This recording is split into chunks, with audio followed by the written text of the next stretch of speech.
Alright, so this is 10.6, and we are solving right triangles. What does that mean? If we ask you to solve a right triangle, it means we want you to solve for every missing side and every missing angle of that right triangle. We've talked about how to find missing sides, but how do you find missing angles? In order to find missing angles, we are going to have to use the inverse of our trig functions. So again, our trig functions are tangent, sine, and cosine, and we can take the inverse of each of these functions. The way we write that, inverse tan, we write the abbreviation for tan, T-A-N, and a -1 up at the top in the exponent place. Inverse sine, write our abbreviation for sine with a -1 in the exponent, and inverse cosine, we write COS to the -1. So we have inverse tan, inverse sine, and inverse cosine. What does this mean? Well, let's say, for example, we're given a triangle, and we're asked to find the cosine of A, which we know is equal to adjacent over hypotenuse. So say we know cosine of A in a certain triangle has to be equal to 2/3. If we don't know the angle A, but we know both the sides to make up our ratio, we can solve for the angle by saying that A has to be equal to the inverse cosine of 2/3. So when we take the inverse of a trig function, we switch the place of the angle and the ratio, and we make the function inverse. So same thing for sine. If we know the sine of some angle B is equal to 4/5, then we know that the inverse sine of 4/5 has to be equal to the measure of angle B. It gives us the measure of the angle. So let's look at our 30, 60, 90 triangle as an example of these inverse functions. I'm going to draw my triangle, and I'm going to put in my right angle, but I am not going to put in the other two angles. We're going to solve for them. We'll call them x and y. But I do know the sides of a 30, 60, 90 triangle. The hypotenuse has to be 2, and the legs have to be 1 and square root of 3. So let's say that we're solving for x. We can choose whichever trig function we want since we have all three sides, but we're going to use sine. I know that the sine of x has to be equal to opposite over hypotenuse. I know this because of my acronym SOHCAHTOA. Sine equals opposite over hypotenuse. So I have the sine of x equals opposite over hypotenuse. In this example, the side opposite of x is square root of 3, and the hypotenuse of this triangle is 2. So sine of x equals square root of 3 over 2. So this means that x has to be equal to the inverse sine of root 3 over 2. To get x by itself and get rid of the sine, I have to move it to the other side and take the inverse sine. So how do I plug this into my calculator to solve for x? Well, let's look at my calculator here. First things first, make sure your calculator is in degree mode, not radians. It needs to be in degrees. And on this calculator, I have to press the inverse button, and then it shows up as sine to the -1 here. I want inverse sine, sine to the -1. This may be an option on your calculator. You may have to hit second first, but you should be able to find sine to the -1. Notice when this shows up in the window here, it says arc sine. That's exactly the same thing. It's another way of writing it. But arc sine is the same as sine to the -1 or inverse sine. So I'm taking the inverse sine, and I want the inverse sine of root 3 over 2. So I'm going to plug in square root of 3, close parentheses, because I'm done with dealing with the square root, divided by 2, enter, and it tells me that the angle measure should be 60 degrees.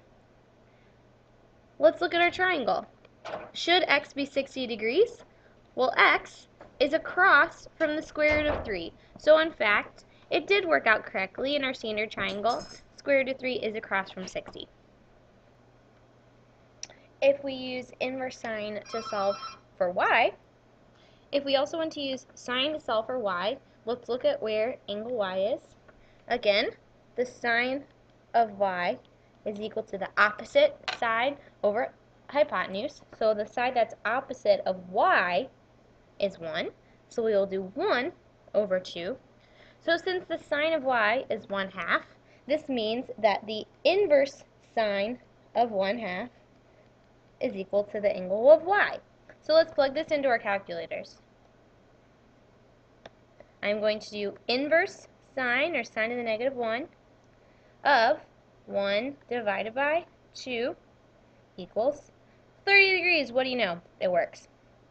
Perfect.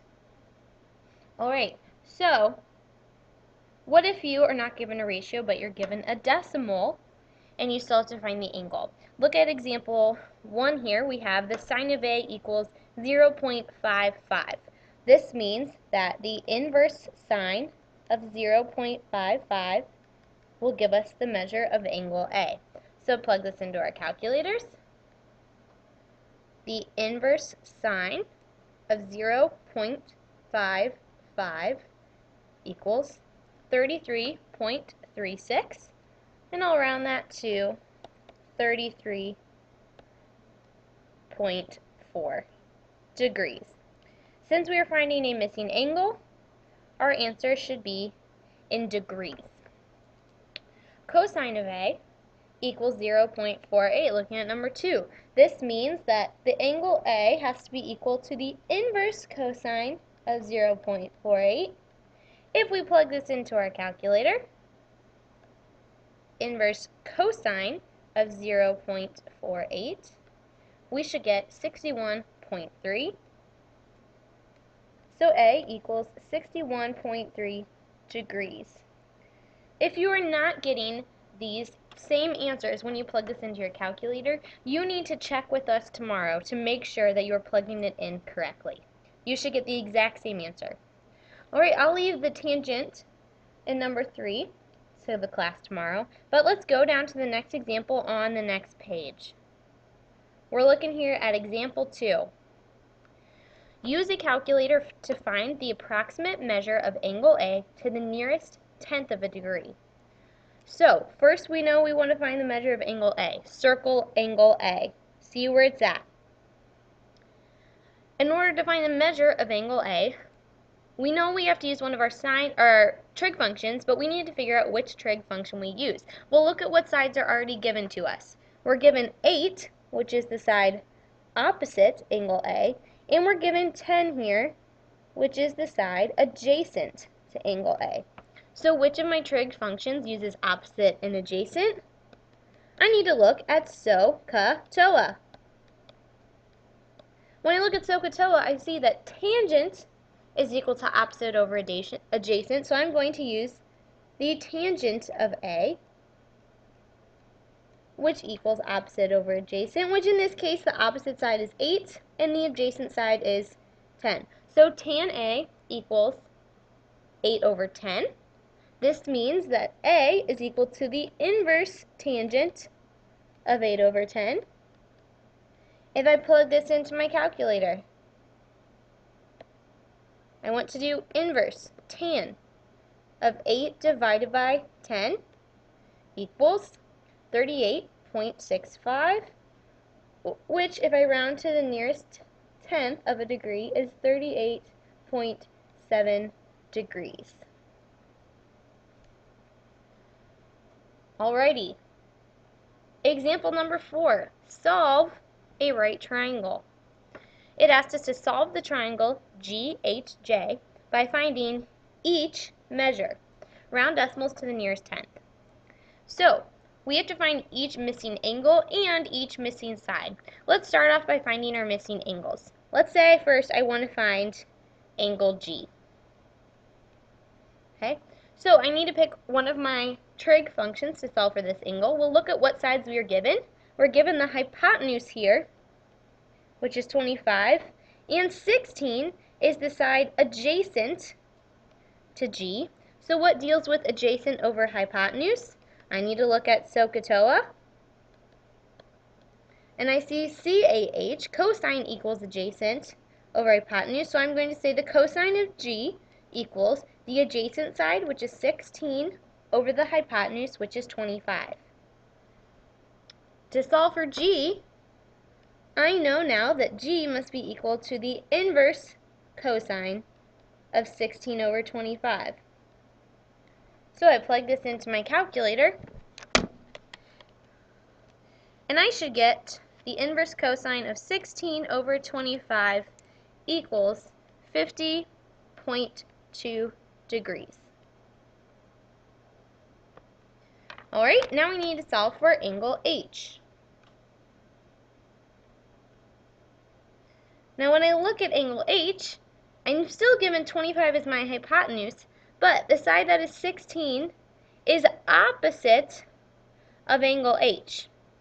So I'm going to use opposite over hypotenuse here, which is used with sine. So the sine of H equals opposite over hypotenuse, which in this case is 16 over 25, which means that H is equal to the inverse sine of 16 over 25. When I plug that into my calculator, I should get 39.8 degrees when rounded to the nearest tenth. Now notice this, 39.8 plus 50.2 equals 90 degrees plus the right angle here, 90. Our angles do in fact add up to 180, so we know we've calculated them correctly. Alright, we've found the two missing angles, but we also need to find the missing side. Our missing side here excuse me, is labeled lowercase g. So to find g, we could, since this is a right triangle, use the Pythagorean theorem, but we also could use our sine, cosine, and tangent functions. So to find angle, or to find the side g, we know that lowercase g here is opposite of angle capital G. So I'm going to use that the sine of capital G is equal to opposite over hypotenuse, which is lowercase g over 25. And we've calculated that the sine of G, or the angle of measure G here, is 50.2. So I'm going to say the sine of 50.2 equals G over 25. To get G by itself, I have to multiply both sides by 25. So I get that 25 times the sine of 50.2 will give me the measure of lowercase g. To plug this into my calculator, I want to type in 25 times the sine of 50.2, which should give me a total of 19.2 as the length of side G. Lowercase g is a side, not an angle, so it is not degrees, it's just a length. So we found the missing side and the two missing angles in this triangle. Alright, you are responsible for checkpoints numbers 1 and 2.